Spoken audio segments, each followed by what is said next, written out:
So Battlefield 6 Season 2 is almost here, and we've got to see gameplay and the full roadmap for the season, and in this video, I'll go over the details and give you my thoughts regarding everything. Before we begin, I'd appreciate it a lot if you'd leave me a like and maybe a subscribe, but there's no pressure. So now, without further ado, here's the trailer that dropped today, and then we'll go over it, and I'll share my thoughts on the things that I've picked up.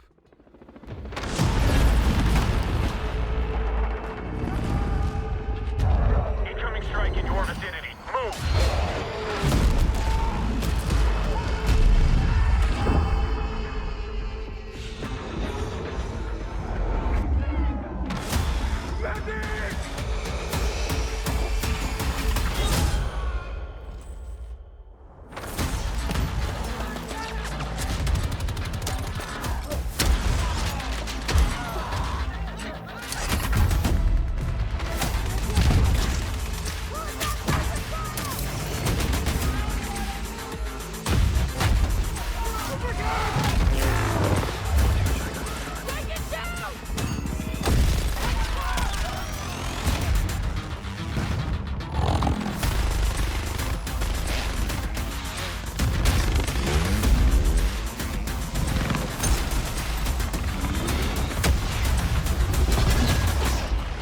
That mask on.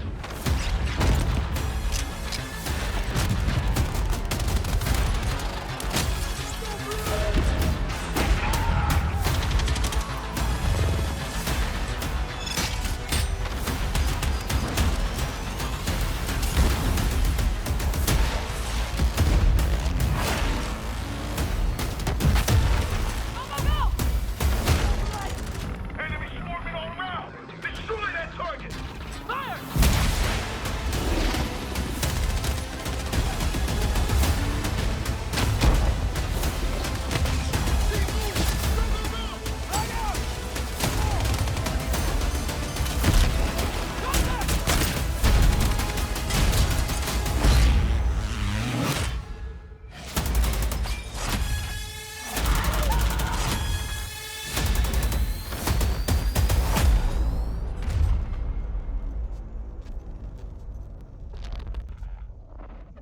First of all, let's see what Dice Buddy has to say about this.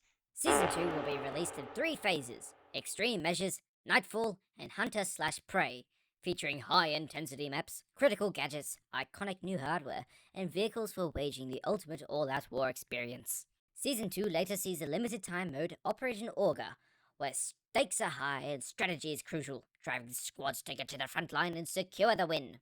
The first phase for Season 2, Extreme Measures, takes the thrill of all-out war to another level, introducing VL7 psychoactive smoke, distorting the battlefield with its non-lethal hallucinogenic effects, as well as the new expansive map, Contaminated, to be released in Battlefield 6, along with 3 new weapons, 2 new gadgets, and the return of the legendary AH-6 Little Bird in both games. In addition to new hardware, the free-to-play RedSec experience will also include limited-time modes where intense, mind-bending combat will test your squad to their limit. It looks like Season 2 is, well, Season 2.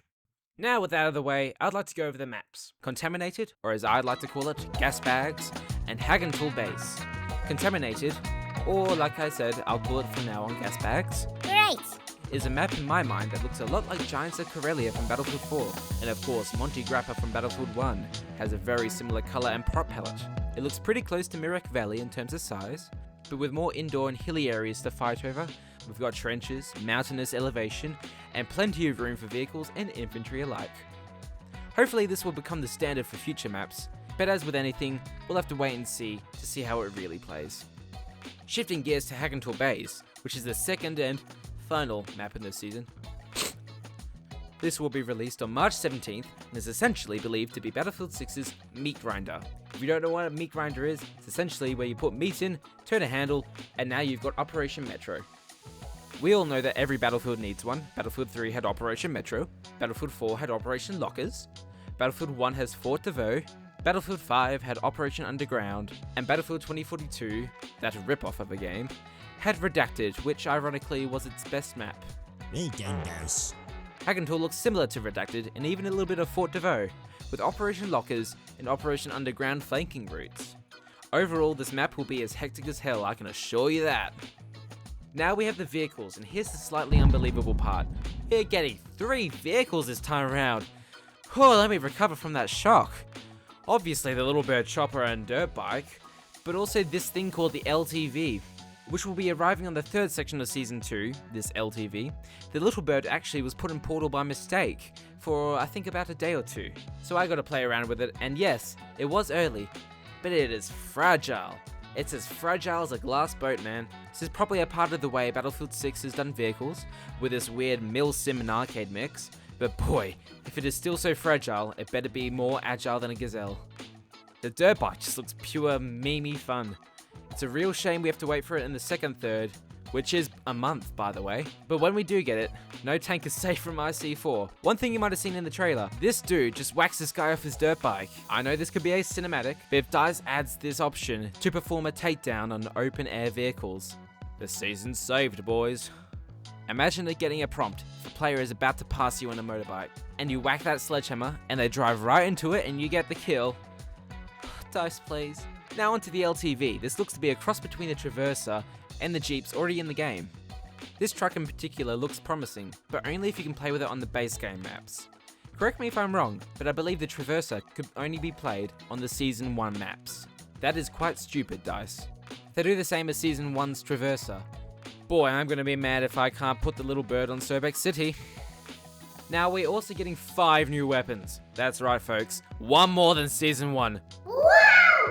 We've got a little something for everyone. Your badass looking DMR, returning assault rifle, classic drum magazine LMG, another classic in the form of an SMG, and the first automatic sidearm for the game.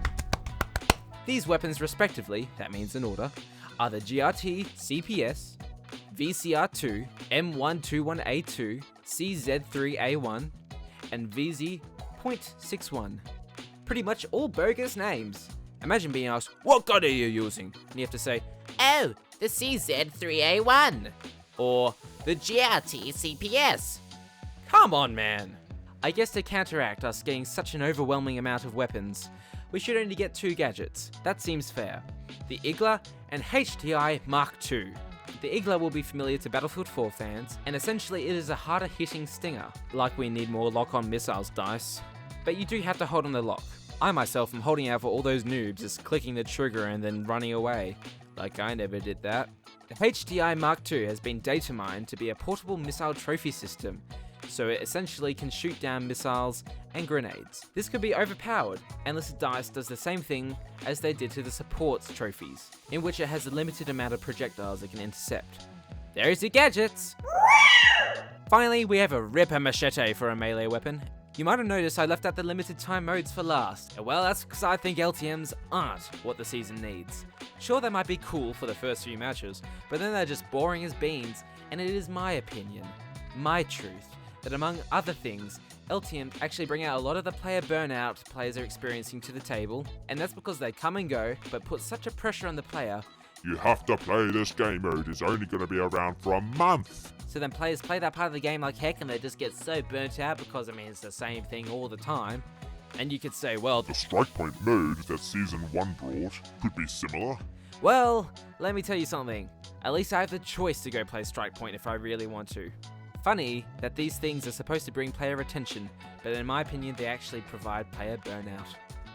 Anyway, these won't be permanent at all, unless if this little portal update over here includes the ability to select past limited time modes to bring back to the table as select portal experiences, just like Battlefield 2042 did at the end of its life cycle.